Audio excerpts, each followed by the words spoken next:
সারা জীবন যাদের বিরুদ্ধে আমাদের জিহাদ, যাদের বিরুদ্ধে লড়াই, আর তোরা তাদের হলে হই হই করছিস, বুঝবি?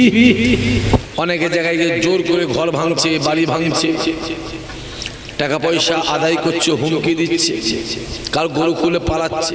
খুব কষ্ট করে, মেহনত করে, পরিশ্রম করে ভাঙরের মানুষ এবছরও আমার দাদা হুজুরের সম্মান বাঁচিয়েছে, ঠিক না? বল, কথা বলে না কেন?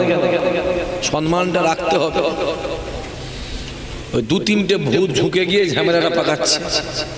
দু তিনটে কোথা থেকে ছিল সারা বছর হই হই করে বিরোধী করে, ভোটের দুদিন আগে ঢুকে যে এর মধ্যে ঢুকে গিয়ে এখন লাও বুড়ো গরু শিং ভেঙে বাছুর ঢুকে গেছে। এইসব মানা যাবে না। দু তিন দিন দাঁড়াও, তারপর আমাকে বলতে হবে আমি তোমাদের এমনি ডাকবো, চলে আয় করছি, আজ থেকে শুরু হলো, এমনি ডাকবো। মাশাআল্লাহ, খুব সমস্যা হচ্ছে। হ্যাঁ, ঘর থেকে বলছিল ওদিকে থেকে লাভ হবে না, যে যা সেটার কাজ কর, ওদিকে তাকাচ্ছে কি? বাড়ি থেকে বেরো আসা বলছিল কোথায় যাবি? আর জলসায়। তোকে এখনো জলসায় যেতে হবে, কথা বুঝতে পারেন না? মায়ের জানতো, আপা বললো না করছি, জল চলে যা, চলে যা জলসায়। মা বললো জলসায় যাবি না, বাহুদিনে জলসা আছে, না গেলে অসুবিধা আছে, শখ করে করেছি। এমনি জলসা ঘাটে বেরোই না, কেউ দরবারের যা কন্ডিশনে বেরোই না। কিন্তু আমি কোনোদিন ছাড়িনি, ভোরের দিনে শুরু করে আজ পর্যন্ত প্রতিদিনই জলসায় যাচ্ছে। কালকেও গেছিলাম। ও কপালে যা আছে, জোরে বলো, ও তাই হবে, কিছু সব চিন্তা করলে হবে না। জ্ঞানী যারা বোঝে তারা শুধু ইশারায়, আর নাদানকে বোঝাতে পারে কে বাবা। মাহফিলটা করে আল্লাহ কবুল করে। আল্লাহ এই মাহফিলকে কিয়ামতের দিনে আমাদের সকলের জন্য নাজাতের ওসিলা বানিয়ে দেন, জোরে বলেন। আমার বাহুদ্দিনের দাদু দাদি, হ্যাঁ দাদু চলে গেছে, সে যা ইন্তেকাল করেছে। মাই মুরব্বীদের সামনে আজকে দোয়ার মাহফিল, কেতাবওয়ালা লিখছে। মাই মুরব্বীদের সাথে যখন কেতাবওয়ালা লিখছে, তারা আল আওলাদরা দোয়া চায়, সবরসানি করে। তাদের যদি কবরে আযাব হয়, আল্লাহ পাক এই দোয়ার মাহফিলগুলোর ওসিলায় আল্লাহ তাদের কবরে আযাবগুলোকে আমার আল্লাহ মাফ করে দেয়। জোরে হবে না, আরো জোরে হবে না, নারায়ে তাকবীর। অনেকের বাপ চলে গেছে, অনেকের মা চলে গেছে, অনেকের দাদু দাদি নানা নানি চলে গেছে। জীবনে খেতে আসে, জীবনে নিতে আসবে, জীবনে পড়তে আসবে, জীবনে ডাকতে আসবে। যার পাপ চলে গেছে, জীবনের মতন তারা আব্বাজান বলা বন্ধ হয়ে গেছে। যার মা চলে গেছে, জীবনের মতো আম্মাজান বলা বন্ধ হয়ে গেছে। তাদের মাই মুরব্বীরা, আওলাদরা তাদের আত্মীয় স্বজনদের দিকে তাকিয়ে থাকে, কখন একটু সবরেশানে কোরআন তেলাওয়াত, সূরা ফাতিহা শরীফ, সূরা ইখলাস শরীফ, দরুদ শরীফ পড়ে কখন একটু আমাদের হাতটা তুলবে, হাতটা তুলে কাঁদবে। আল্লাহ নেই বলে বাবা, সাহাবারা শুনে রেখে দেন, আপনারা বেশি বেশি বেশি বেশি করে কবরের ধারে দাঁড়িয়ে যান। কবরের ধারে দাঁড়িয়ে দাঁড়িয়ে দাঁড়িয়ে দাঁড়িয়ে আল্লাহ পাকের দরবারে বলেন, আল্লাহ পাকের দরবারে চান, আল্লাহ দরবারে পানা চান, আল্লাহ পাকের দরবারে দোয়া চান। রাসূলুল্লাহ বলে, আল আওলাদ যখন দোয়া চায়, আমার আল্লাহ পাক আল আওলাদের দোয়া কবুল করে নিয়ে মৃত ব্যক্তিদের কবরে আযাব আল্লাহ মাফ করে দিয়ে কবরগুলোকে আল্লাহ জান্নাতে বাগান বানিয়ে দেয়।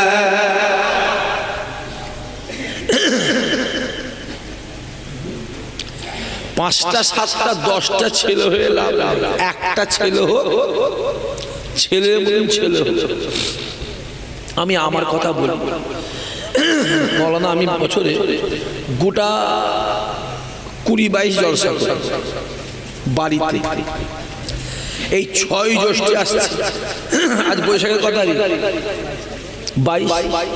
6 জ্যৈষ্ঠী আসছে। হ্যাঁ 22, আচ্ছা 6 জ্যৈষ্ঠী আসছে। আমার বাড়িতে সবরসানি, দাদির সবরসানি।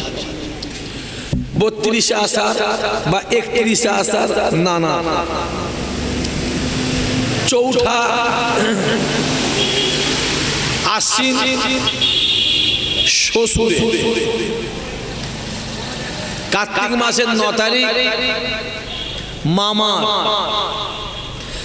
3রা চৈত্র দাদা হুজুরে, 21 আশ্বিন ছোট হুজুরে, এরপর শবে বারাত, মহরম, 21 রমজান, 27 রমজান, এরপর পয়লা অজ্ঞান। আপনারা সবাই সেটা বলে কাজে সবাই জানেন পয়লা অজ্ঞান। আরো অন্যান্য জিলহজ মাসের জলসা আমি করি। তারপরও বাদ দিলে যদি একটা কোনো উল্টো স্বপ্ন দেখি তার জন্য জলসা করি। রাস্তায় বেরিয়েছি, আল্লাহ কোনো দুর্ঘটনা থেকে আল্লাহ হেফাজত করেছে, তারও সবরসানি করি। হ্যাঁ আমি এটুকু বলি, আমি যত খরচ করি খোদার কসম আমার আল্লাহ আমায় তত দেয়, আমার আল্লাহ আমার অভাব রাখে। আমি একটু আগে ঘরে মৌলানাকে বলছিলাম, মৌলানা জলসা করবো না, ঘরে শুয়ে থাকবো, রুজি আল্লাহ ঠিক মাপিয়ে দেবে, পৌঁছে দেবে। খোদার প্রতি ভরসা কর, আল্লাহ পাকের প্রতি ভরসা কর। তোমার নিয়ত যখন ওই দিক ছেড়ে এই দিকে, তখন তোমাকে দুনিয়ায় ঠকতে হবে। আপনি বলে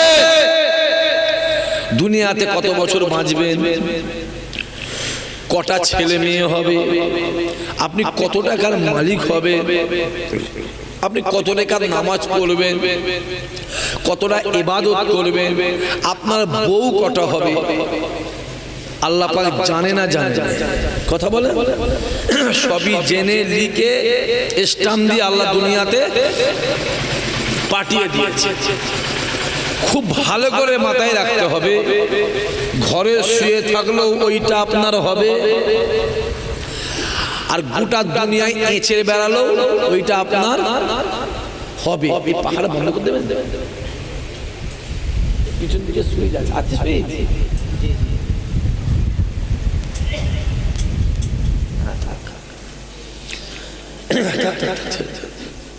তো ওইটা আপনার হবে, ওর থেকে আপনার একটু কমও হবে না, একটু বেশি হবে।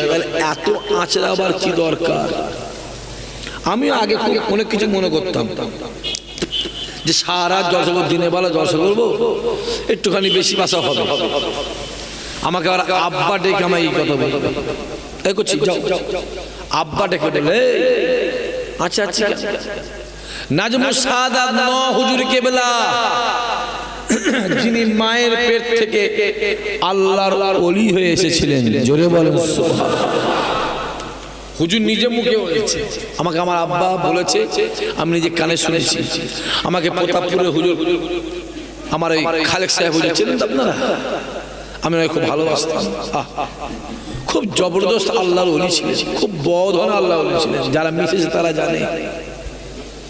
আমি একদিন হজে গিয়ে, হজে নয় তুরস্ক গিয়ে হুজুর আছে, সারাদিন খুব ঘুরেছি, ঘুরে ঘাড়ে এসে ইশার পরে শুয়ে পড়েছি। 11টা বাজে হুজুর তুলছে, ইসাহাক বেঘোর ঘোর, ইসাহাক কই গো, যে হুজুর তাহাজ্জুদের নামাজ পড়বে না, হুজুর ঘুম পেয়েছে, ঘুমোচ্ছি, ওঠো ওঠো। হ্যাঁ দাদা হুজুরের আওলাদের ঘরের ছেলে, তাহাজ্জুদ তো পড়তে হবে। আমাকে দিয়ে হাত ধরে টেনে টেনে টেনে দিয়ে ওই রাত্রিরে মুরব্বী মানুষ টেনে টেনে আমায় মসজিদে নিয়েছে। আমি জীবনে ভুলিনি, আর ভুলতেও পারবো না। আমি মানুষটা খুব ভালোবাসতাম। জীবনে আমি 3টে জানাজা নামাজ বড় পেয়েছি। একটা হলো মেজলা হুজুর কেবলা, দ্বিতীয় হলো সাইফুদ্দিন হুজুর কেবলা, আর তৃতীয় হলো আমার এই মেদিনীপুরে খালেক সাহেব হুজুর কেবলা। আমার মন বলছে আমি আজ জীবনে অতবার নামাজ পাবো বলে আমার মনে হয়। হুজুরও বলেছে, শোনো, নাজমুস সাদাত ন হুজুর কেবলা বলছে, আমি নাজমুস সাদাত আমি জলসা করি। আমার ছোট ভাই ছোট হুজুর কেবলা সারা দিন রাত জলসা করে।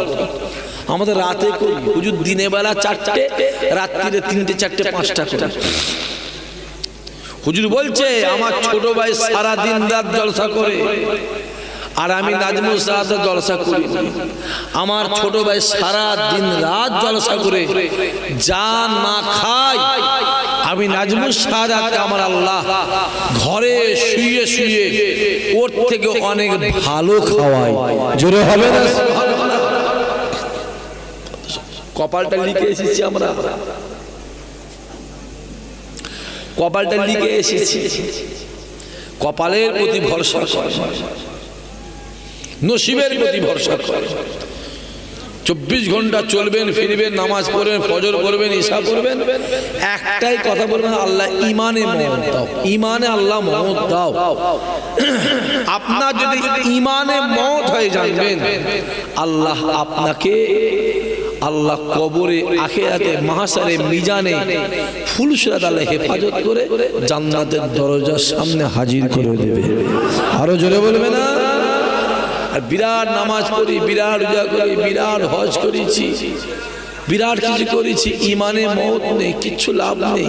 এই তো দেখলেন, এত বড় বড় দাঁড়ি নিয়ে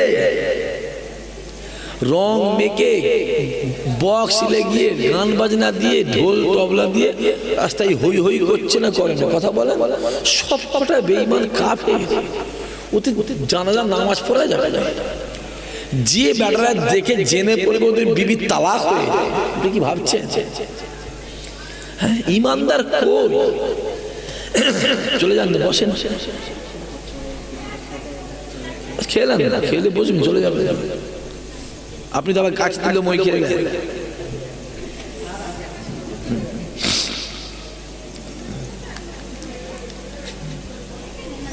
আমার কথা বুঝতে পারছেন কি বলছি?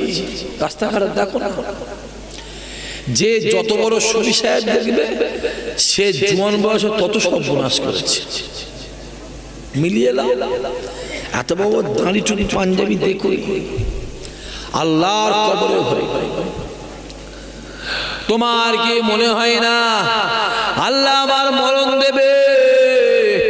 আল্লাহ আমি একদিন দুনিয়া থেকে বিদায় নিয়ে চলে যাব, আমার ইন্তেকাল হয়ে যাবে, আমায় গোসল দেবে, আমায় কাপড় পরাবে, আমার লাশ কাঁধে করে নিয়ে গিয়ে জানাজা ময়দানে গিয়ে জানাজা নামাজ পড়ে আমার লাশটা কাঁধে করে নিয়ে এক পা দু পা করে কবরস্থানে নিয়ে গিয়ে কবরে দাফন দিয়ে মাটি চাপা দিয়ে দেবে।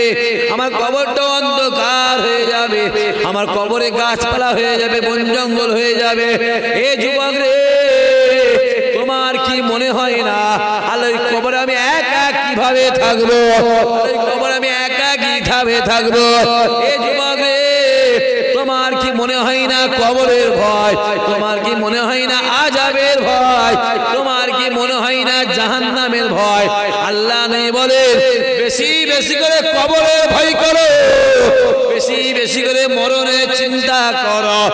তোমরা বেশি বেশি করে কবরের ভয়, মরণের চিন্তা করো, আমার আল্লাহ পাক তোমার দিলে মনে অন্তরে আল্লাহ পাকের ভয় ডার পয়দা করে দেবে।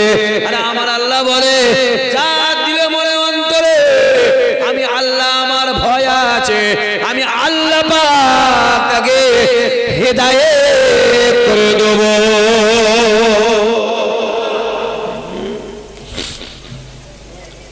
হই হই হই হই করে ঘুরছে, ঘুরে ঘুরে জীবনটা শেষ হয়ে গেল। না আছে নামাজ, না আছে রোজা, না আছে ইবাদত। একটু আগে পানি হচ্ছিল না, হয় কথা বলে কঠিন পানি হচ্ছে, কঠিন মানে এখন পানি হচ্ছে, জোরে বলে এগুলো বুঝতে হবে। কেন আল্লাহ পাকও জানে বছরে একটা দিন জলসা করেছে আমার হাবিবের নামে, পানি দিয়ে যদি লোকজন না হয়, জলসারা বন্ধ হয়ে যায়, তাহলে মনে একটু কষ্ট দুঃখ হবে না? হবে না? কথা বলে। আল্লাহ পাক জানে এক ঝটকায় দুনিয়া ঠান্ডা করে দিয়ে পানি বন্ধ। মাথায় রাখতে হবে বাপ, কার কোন কাজে আমার আল্লাহ খুশি হয় সেটা একমাত্র আমার আল্লাহ পাকই জানেন। জোরে বলেন আল্লাহর প্রতি ভরসা করো, রাসূলুল্লাহর প্রতি অনুগত, রাসূলুল্লাহকে এখান থেকে ভালোবাসো দিল থেকে। আল্লাহ নিয়ে বসে আছে, সাহাবাই কেরামেরা বসে আছে, নবী আমার সাহাবাদের দিকে তাকিয়ে তাকিয়ে জাজ্জার করে কাঁদতে লাগে। হযরত আবু বকর দাঁড়িয়ে বললেন, ইয়া রাসূলুল্লাহ, ইয়া হাবিবাল্লাহ, হুজুর আপনি কিসের জন্য কাঁদেন? আপনি কেন কাঁদেন? আপনার চোখ থেকে পানি টপকে টপকে টপকে টপকে আল্লাহ পাকের দুনিয়া জমিনে পড়ে।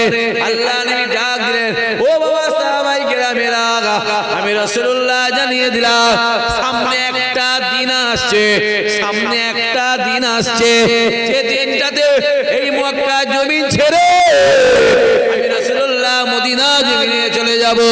এই মক্কা জমিনে আমি আর থাকবো না, এই মক্কা জমিন ছেড়ে আমি চলে যাব। বাবা সাহাবাই কেরামেরা, ওই দিন আমার কেউ সঙ্গী হবে না, ওই দিন আমার কেউ সাথী হবে না, ওই দিন আমার কেউ সঙ্গী হবে না, ওই দিন আমার কেউ সাথী হবে না। ও বাবা সাহাবাই কেরামেরা শুনে রেখে দেন, ওই দিন আমার সঙ্গী হবে একমাত্র আমার আবু বকর।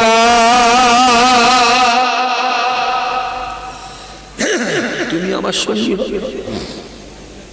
আবু বকর রেডি থেকো, তৈরি থেকো, ভুলে যেও না। 6 মাস কেটে গেছে। কমাস যেটা বলে 6 মাস হুকুম হলো আল্লাহর হাবিব চলে যা, মক্কা জমি ছেড়ে চলে যায়। রাতের অন্ধকারে আমার রাসূলুল্লাহ টুকটুক করে হেঁটে হেঁটে হেঁটে হেঁটে আবু বকরের ঘরে গিয়ে, দরজা আছে, দরজার মুখে, দরজার দুটো দরজার মুখে আওয়াজ দিচ্ছে আস্তে করে, আবু বকর, আবু বকর।